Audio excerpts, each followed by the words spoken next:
राधे राधे भक्तों, धैर्य रखो, नाम जप करते रहो। पहले पाप भस्म होने दो, फिर स्वयं देख लेना, हृदय नाच उठेगा। ये आनंद का मार्ग है, ये कोई ऐसा मार्ग नहीं कि कोई तुम्हें बहलाकर तुमसे कुछ ले ले। अरे तुम स्वयं विश्व के भिखारी हो, तुम दाता क्या दोगे? तुम्हारे पास है ही क्या? जिन्होंने सच्चिदानंद स्वरूप भगवान श्रीलाल जो महाराज का आश्रय लिया है, उन्हें विषयों की कोई चाह नहीं रहती। हाथ फैलाने वालों के आगे हाथ फैलाने की आवश्यकता नहीं होती। फिर वे तुम्हें प्रेम क्यों दे रहे हैं, तुम्हें दुलार क्यों कर रहे हैं? ये सब तुम्हारे मंगल के लिए ही तो है जो तुम्हें प्राप्त हो रहा है। उसे स्वीकार कर लो, तुम्हारा जीवन कृतार्थ हो जाएगा। तुम्हारे पास आखिर है क्या? जिनके पास अपार धन है वे भी चिंता और शोक में जल रहे हैं, क्योंकि मृत्यु उनका इंतजार कर रही है। मृत्यु को न धन टाल सकता है, न पद न वैभव। मृत्यु का आघात शरीर पर होता है जो शरीर के राग का त्याग कर चुका है, वही मृत्यु के भय से मुक्त है। राग का त्याग कोई खेल नहीं है, ये भगवत अनुराग से ही संभव है। आज मनुष्य मलिनता बढ़ाता जा रहा है। भोग दृष्टि इतनी प्रबल हो जाती है कि अपनी बेटी बहन तक पर कुदृष्टि पहुंच जाती है।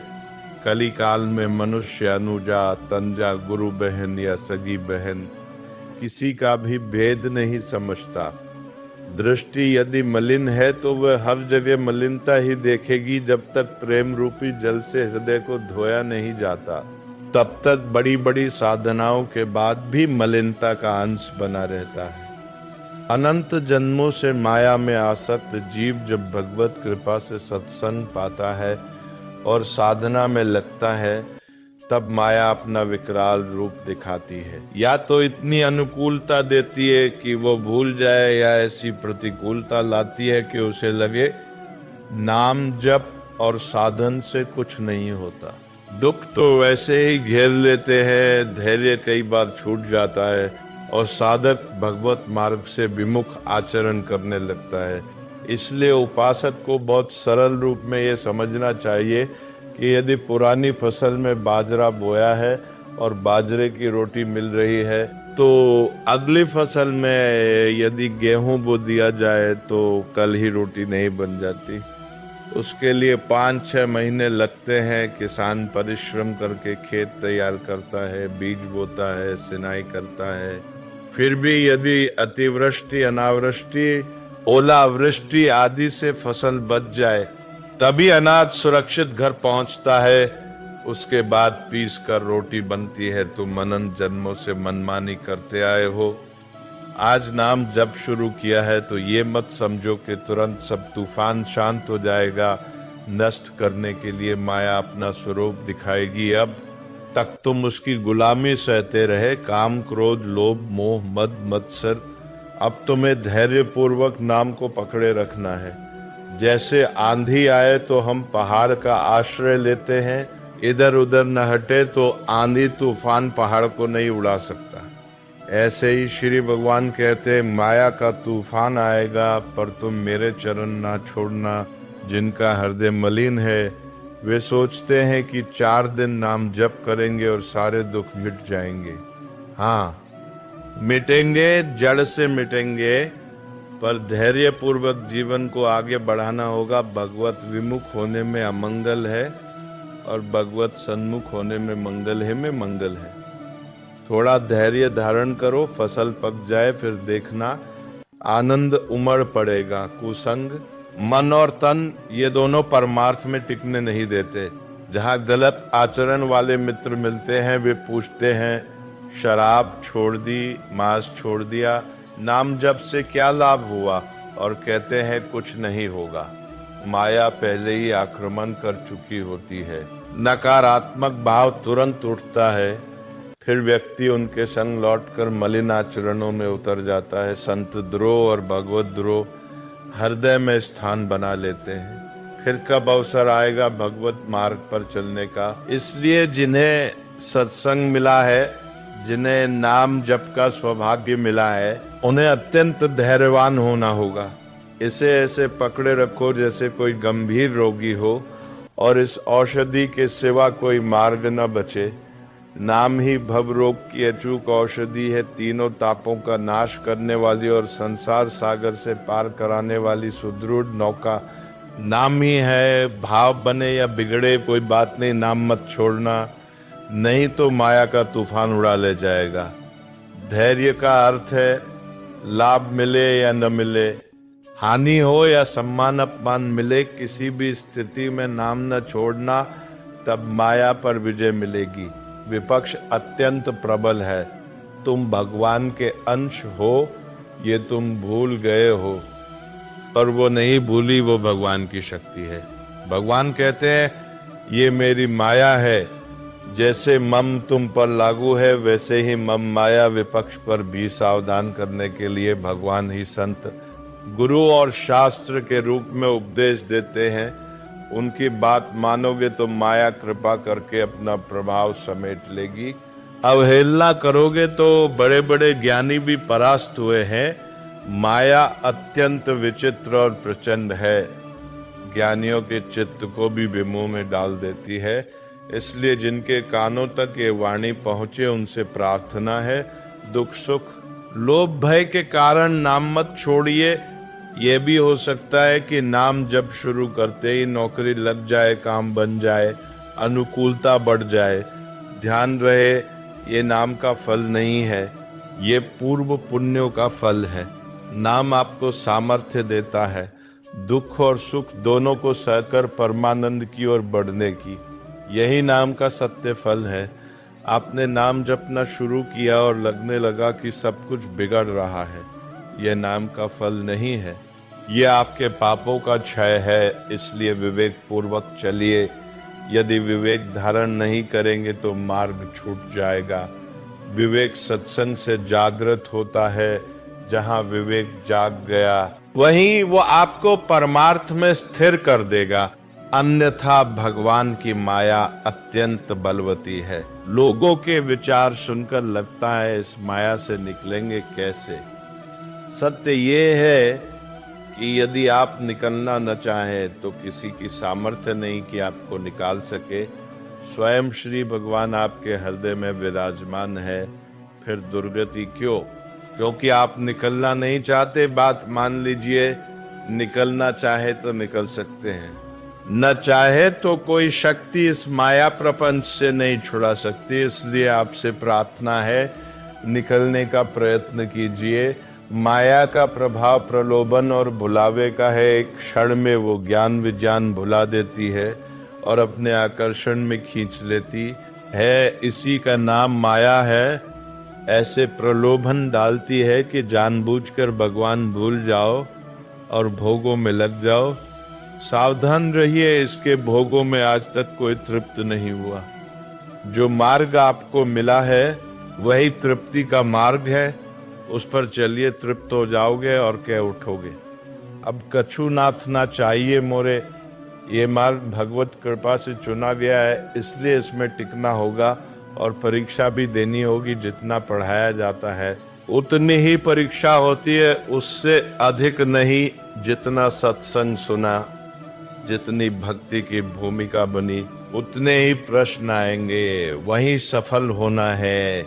ना हुए तो फिर अभ्यास करना होगा, फिर प्रश्न आएंगे। परमार्थ के परम पद पर आरूढ़ होना है तो निर्णय स्पष्ट करना होगा। एक ओर माया है, दूसरी ओर भगवान। माया को साधन बनाकर भगवान की प्राप्ति होती है, भगवान को साधन बनाकर माया की नहीं। बहुत लोग इसी भुलावे में पड़ जाते हैं। परमार्थ धैर्य से चलता है।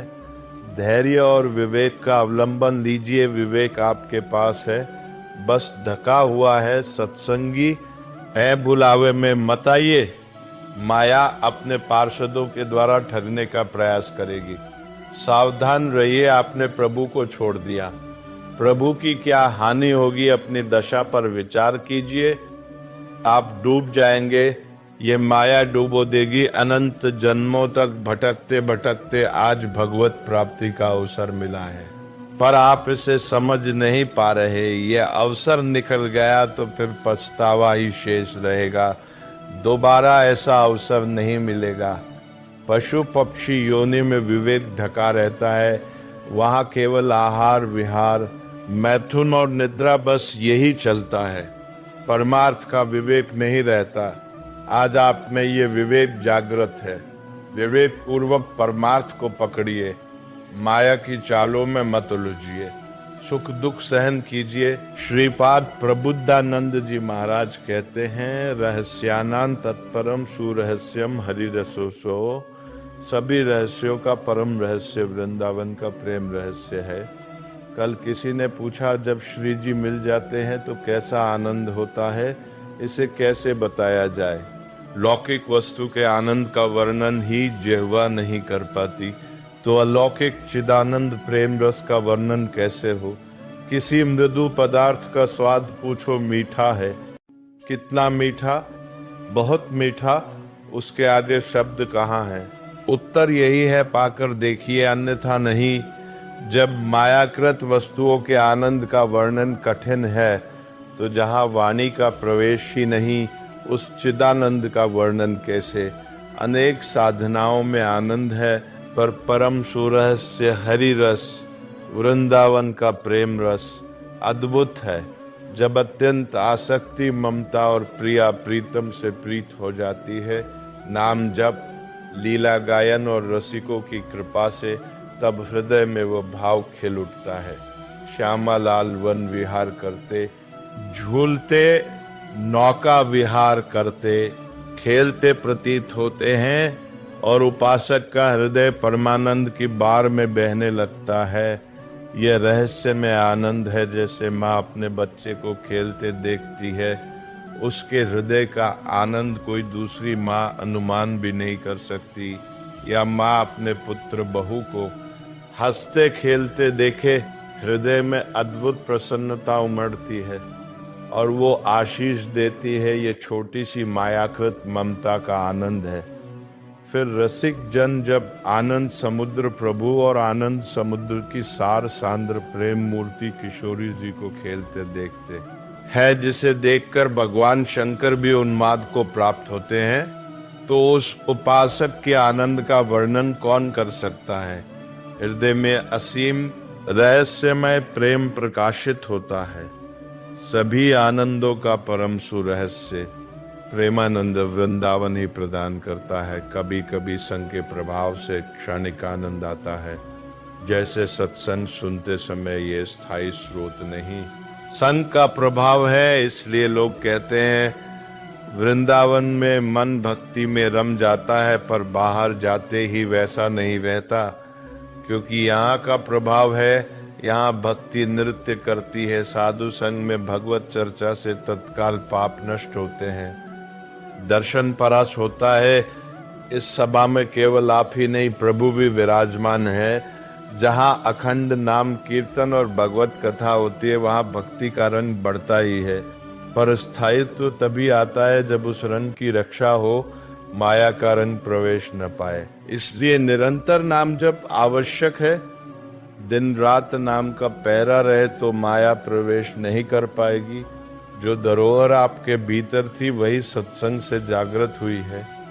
अब आप मलिन ना होने पावे, उस पर पर्दा न पड़ने पावे, इसके लिए पहरेदार रखना होगा कि भीतर माया प्रवेश न करे। वह पहरेदार है नाम का पहरा, दिवस निशी रात दिन नाम का पहरा।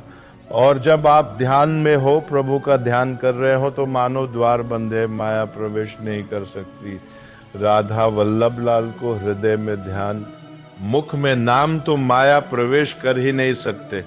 पर अब आप चिंतन के लिए द्वार खुले रखे हुए हैं, इंद्रियों के द्वार खुले हैं, माया का चिंतन स्वतंत्र रूप से हो रहा है। नाम को भूलने पर दुर्दशा तो होनी ही है। परमानंद की ओर बढ़ने के लिए इंद्रियों के द्वार बंद करो और नाम का पहरा बिठा दो। फिर देखो माया कैसे प्रवेश करती है। सरनाम आश्चर्य मदरस सर्वाचर्यम उन्माद आनंद को प्रकट करने वाला वृंदावन धाम है। ये कोई लिखा पढ़ी नहीं, अनुभव की बात है, रात दिन कब कैसी वृत्ति चढ़ जाए कुछ पता नहीं चलता। कोई साधन की गाढ़ अवस्था नहीं, तत्काल गाढ़ अवस्था प्रदान करता है वृंदावन। शास्त्रों बार अनुभव हुआ कि ये सब केवल वृंदावन की कृपा से है। सर नाम आश्चर्य मदरस विलासोत्सवदम इदम वृंदावन। हमारे प्रिया प्रीतम का प्रेम रस विलास, नवनिकुंज अभिराम श्याम संग, जैसे हित हरिवंश विलास। राष्ट्रच्युत जोरी अविचल राज, यहाँ बड़े बड़ों का भी प्रवेश नहीं, पर कृपा हो जाए तो तिनका भी प्रवेश पा जाए। इसीलिए हम जैसे अयोग्य लोग भी केवल कृपा से प्रवेश पा रहे हैं। ये बड़ा दुर्लभ है। प्रिया प्रीतम का साक्षात्कार, उनकी सेवा, उनका प्रेम, स्वच्छ नित्यानंद परम नित्य ज्वलंत जितने भी स्वयं प्रकाश नित्य चिदानंद है, उन सबको प्रकाशित करने वाला वृंदावन है। यहाँ तक कि प्रिया प्रीतम को भी अपने प्रेम रंग में रंग देता है वृंदावन। प्रिया प्रीतम स्वयं श्रीमुख से वृंदावन के गुण गाते हैं और वृंदावन प्रेम में उन्मत्त हो जाते हैं। ऐसा वृंदावन तत्श्री वृंदावन दृश्यो नंदन। अब तो मेरे नेत्र और मेरा हृदय केवल वृंदावन के आश्रय से ही आनंदित है। अनन्य आश्रय बहुत बड़ा बल होता है। जिसने वृंदावन का आश्रय ले लिया उसके लिए कुछ भी दुर्लभ नहीं। एक बार पाप भस्म होने तक धैर्य धारण करो। जब तक पाप नष्ट ना हो तब तक धाम नाम रूप लीला का हठपूर्वक आश्रय लो। ये बात समझने का प्रयास करो। जब ये नहीं समझते तब विचलित हो जाते हो। हमारी तो अश्रद्धा हो रही है, हमारा काम नहीं बन रहा, तुम नहीं समझते। एक साथ सब काम बनेंगे, एक क्षण में बनेंगे। बस धैर्य रखो। ये पाप ही अभी संशय और विपरीत भावना पैदा कर रहे हैं। धैर्य पूर्वक चलो, खूब सत्संग सुनो, नाम जप करो, फिर देखना नाम धाम रूप लीला कैसे परमानंद की बाढ़ हृदय में लाते हैं। आज धन भोग विषयों का महत्व इतना बढ़ गया है कि प्रभु की बात सुनते तो है, पर प्रभु का महत्व हृदय में नहीं उतरता। गोस्वामी श्री तुलसीदास जी कहते हैं, मोह जनित मल लाग विविध विधि कोटिहु जतन न जाई। जन्म जन्म अभ्यास निरचित अधिक अधिक लपटाई मोह अर्थात अज्ञान। अज्ञान से उत्पन्न भोगाकर्षण ही पाप है। ये पाप हृदय में मल लग जाए तो करोड़ों उपाय कर लो, छूटता नहीं। अब जो विचार उत्पन्न हो रहे हैं वे सब मलयुक्त हैं। इस मल के कारण संत, शास्त्र, गुरु की निर्मल वाणी भी समझ में नहीं आती। प्रश्न, संशय, विपरीत भाव सब मल से ही जन्म जन्म अभ्यास से ये और गाढ़ा हो गया। मानव देह मिली तो छुड़ाने के बजाय और पोत दिया, आंखें मलिन हो गई तो प्रभु को कैसे देख पाए। दर्शन के सामने जाकर भी विषय देखते हैं, दोष देखते हैं और लौट आते हैं। वो देख ही नहीं पाते जो देखना चाहिए, क्योंकि नेत्र मलयुक्त हो गए हैं। कैसे पराई माता बहनों की ओर काम दृष्टि से देख देख कर, दूसरों के दोष दर्शन करके अपने नेत्रों को मलिन कर लिया। नयन मलिन हुए तो नारी को निरखते निरखते मन भी मलिन हो गया। विषयों के संग लगकर मन विषय भोग का चिंतन करने लगा। अब ये अभ्यास तुमसे महापाप कराएगा, भगवान के प्रति भी और देवी शक्ति के प्रति भी। जहाँ हमें पावन भाव रखना चाहिए वहाँ पापी मन पाप का ही श्रृंगार रचता है। फिर हृदय में कहता है, भगवान मुझे दंड दे रहे हैं, भगवान है ही कहाँ। पाप करते रहो, मनमानी करो, क्या तुम्हें भगवान के निर्णय का बोध हो पाएगा।